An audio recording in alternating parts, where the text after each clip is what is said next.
So, hello and welcome to my review of Smoke DZA, Dream Zone Achieve. Smoke DZA is often discredited as a weed rapper. I've never once heard him mentioned in the New York revival conversation.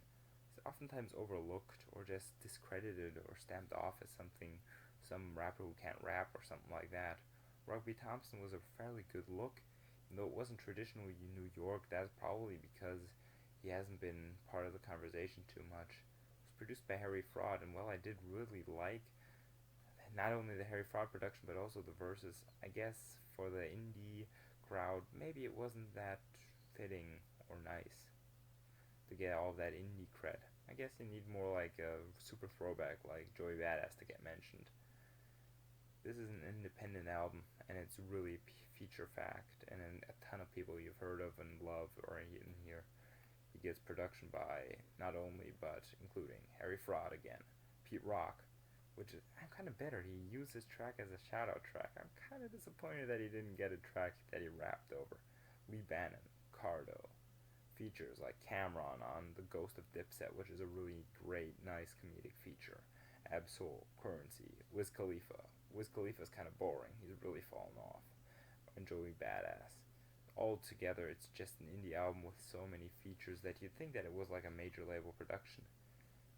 Conceptually, he has 3 acts, and generalized, this is not everything that you hear in these acts, but generally the first one is a throwback to the 90s classic New York feel.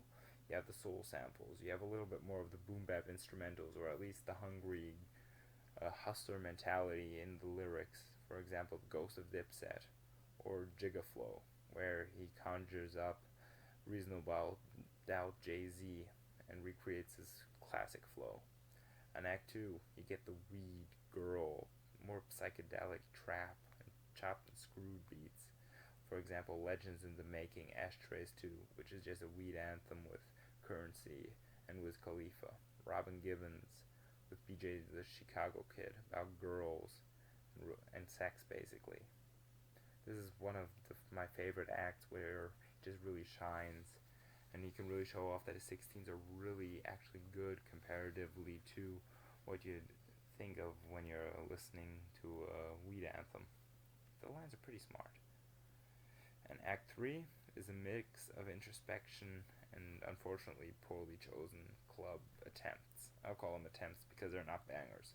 Tropicana Roses and Earthang. Earthang is just a jolly little beats, 808s and synths, and he's trying to say, hey, I'm rich, I'm famous, I'm in the club popping something or another. I didn't like it. The Heartfelt Maybe was more of what I was looking for, where he's talking about truthfully, maybe this relationship is moving too fast, maybe we have to put it on hold. Just the beat in the background with the soul sample, really nice. Black Independence, where he's celebrating and promoting the independent artistry. Just by summarizing this album, I really want to show you that he's more than weed. He's about hopes and fears. For the example, I Don't Know, where he's just telling that he does not know where he's going in his life, and he's not sure where he's going, but he does have ambition. Like, for example, on The City of Dreams. He's just versatile, and all of the 16s I really feel like he's very versatile.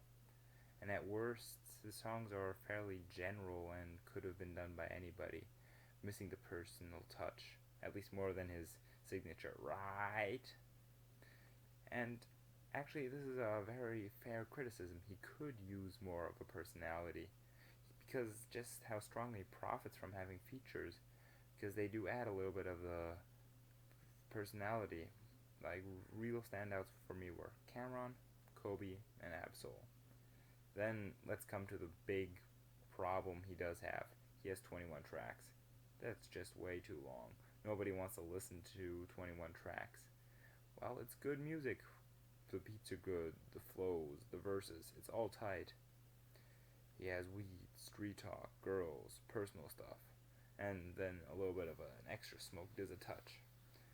But it's a highly recommendable project.